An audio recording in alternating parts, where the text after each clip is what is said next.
नमस्कार बंधुगण, आपण को स्वागत आज वीडियो को मु किशन आपण को अनुरोध करुच्ची एही वीडियो को शेष पर्यंत देखिबा बंधुगण आम भारत हेउची मुनि ऋषि साधु संत मानकर देश। एही देश रे अनेक साधु संत अनेक मुनि ऋषि माने जन्म ग्रहण करिसंती एवं आमको अनेक सारा ज्ञान देकी जाइसंती। सेथि मध्यरु मुनि अन्यतम। एही वीडियो रे आमे जानिबा मुनि काहाकू कुआ जाए एवं गोटे मुनिर लक्ष्य कौन, जे मौन रहे एवं बहुत सारा ज्ञान आहरण करे एवं स्वतंत्र रूपे निजर विचार करि थाए, जे कौनसी धर्म राजनीति और संप्रदायर पक्ष न नहीं आत्मनिहित मार्ग रे परम स्वतंत्र बुद्धि रे विचार करे से होइथाए मुनि। किछि बुझी पारिले?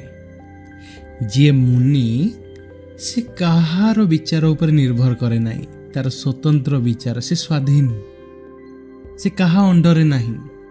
एही परि भाबे मौन रही ज्ञान आहरण करी स्वतंत्र विचार रखुवा व्यक्ति को मुनि कहा जाए। एही समाज रे बहुत अंधविश्वास, बहुत कुसंस्कार माड़ी बसीची। एहा एबे नुहे, ये अनेक आगरो चली चली आसुछि एवं आगकू मध्य चलुथिबो।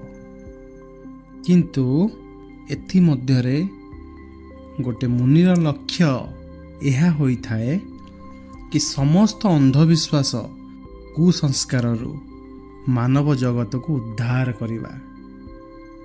आ ई मनीष माने कुसंस्कार अंधविश्वास रे एथिपाई पड़ती कारण ज्ञानर अभाव होइथाए। जदि सही मनीष को उचित ज्ञान उचित मूल्यबोध करा जाए, तेबे कुसंस्कार अंधविश्वास अपना छाई दूरे जीव। यह सर्वदा गोटे मुनिर लक्ष्य और उद्देश्य होइथाए। आज देखंतु मनीष मानक भितरे जाति धर्म संप्रदाय पाई लड़ाई चली। मु बड़ तू छोट, यही भावना आज समग्र मनीष जाति रे खेली जाइछि। गोटे मुनिर परम उद्देश्य सबु मनीष को सम्मान प्रदान करिवा।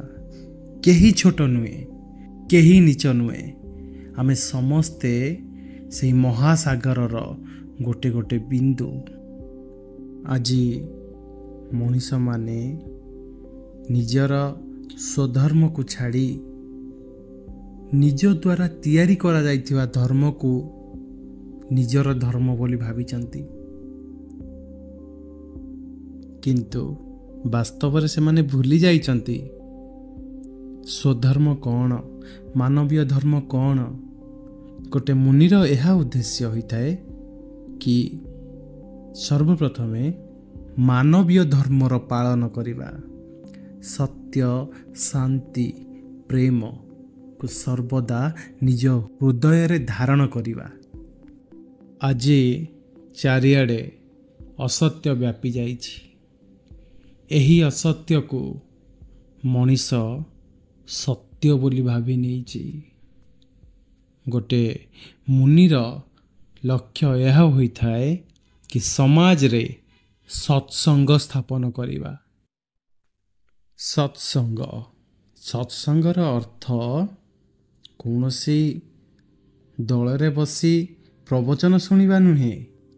सत्संगर अर्थ हेउची सत्र संग, अर्थात सत्यरे बंचिबा, सत्यर संग करिबा, सत्यरे चलिबा, सत्यरे बसिबा, सत्यरे उठिबा, सत्यरे जाग्रत रहिबा। तेबे सत्य कौन? सत्य हेउची एहा, अहम ब्रह्मास्मि, मु ही ब्रह्म, मु ही आत्मा, मु पूर्ण सच्चिदानंद आत्मा। सत्यरे जीवा, ସତ୍ୟକୁ ଜାଣିବା ଜଣେ ମୁନି ପାଇଁ ପରମ ସ୍ୱାଧ୍ୟାୟ ହୋଇଥାଏ। ସ୍ୱାଧ୍ୟାୟର ଅର୍ଥ ହେଉଛି ନିଜେ ନିଜକୁ ଜାଣିବା, ନିଜେ ନିଜକୁ ପଢ଼ିବା, ନିଜର ମନ ଭିତରେ ଚାଲିଥିବା ଚକ୍ରାନ୍ତକୁ ବୁଝିବା।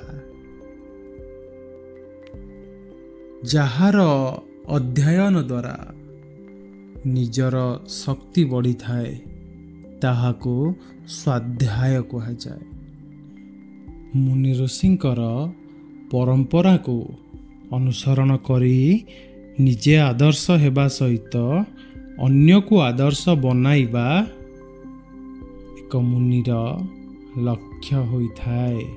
ନିୟମିତ ଯୋଗ ଅଭ୍ୟାସ କରିବା ଏବଂ ଯୋଗ ଅଭ୍ୟାସ ଦ୍ୱାରା ଆତ୍ମଜ୍ଞାନକୁ ପ୍ରାପ୍ତ କରିବା ଏକ ମୁନିର ପରମ ଉଦ୍ଦେଶ୍ୟ ହୋଇଥାଏ, ପରମ ଲକ୍ଷ୍ୟ ହୋଇଥାଏ। ସାରା ସଂସାରରେ ଭାରତବର୍ଷର ଯୋଗ ଓ ଭାରତୀୟ ଯୋଗୀ ପ୍ରସିଦ୍ଧ। ବିନା ଯୋଗାଭ୍ୟାସରେ ବ୍ରହ୍ମଜ୍ଞାନ, ଆତ୍ମଜ୍ଞାନ ତଥା ଦାର୍ଶନିକ ତତ୍ତ୍ୱକୁ ବୁଝିବା ବଡ଼ କଠିନ। ଯୋଗାଭ୍ୟାସ ଦ୍ୱାରା ସ୍ୱାସ୍ଥ୍ୟ ରକ୍ଷା ତ ସାଧାରଣ କଥା, ଯୋଗୀ ଯଦି ଚାହେଁ ତ ଯୋଗ ବଳରେ ମୃତ୍ୟୁ ଆଉ ବାର୍ଦ୍ଧକ୍ୟକୁ ଦୂର କରିପାରିବ।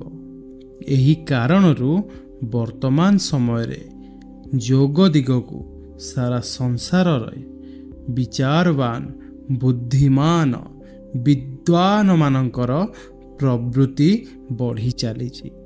ବର୍ତ୍ତମାନ ସମୟରେ ଯୋଗାଭ୍ୟାସ, ଜ୍ଞାନ ଓ ପ୍ରେମରୁ କୌଣସି ଦେଶ ବଞ୍ଚିତ ନାହିଁ। ତ ଡେରି କ'ଣ ପାଇଁ? ଆପଣ ବି ଲାଗିଯାଆନ୍ତୁ ଯୋଗାଭ୍ୟାସରେ। ଯୋଗ ଦ୍ୱାରା ଶରୀର ତ ସୁସ୍ଥ ରହିବ, କିନ୍ତୁ ମନ, ମସ୍ତିଷ୍କ ସୁସ୍ଥ ରହିବା ସହିତ ତାର ପ୍ରଭାବ ସମଗ୍ର ସଂସାର ଉପରେ ପଡ଼ିବ। ଆପଣଙ୍କୁ ଏହି ଭିଡ଼ିଓଟି କିପରି ଲାଗିଲା? ଆଶା କରେ ଆପଣଙ୍କୁ ବହୁତ ଭଲ ଲାଗିଥିବ। ଏହିପରି ଜ୍ଞାନର ଭିଡ଼ିଓ ଆଗକୁ ଦେଖିବା ପାଇଁ ଏହି ଚ୍ୟାନେଲକୁ ସବସ୍କ୍ରାଇବ୍ କରନ୍ତୁ ଏବଂ ଏହି ଭିଡ଼ିଓ ଆପଣଙ୍କୁ କିପରି ଲାଗିଲା କମେଣ୍ଟ ବକ୍ସରେ ନିଜର ମତାମତ ଦିଅନ୍ତୁ। ଅଶେଷ ଅଶେଷ ଧନ୍ୟବାଦ ଆପଣଙ୍କୁ, ଆପଣ ଏହି ଭିଡ଼ିଓ ଦେଖିଲେ।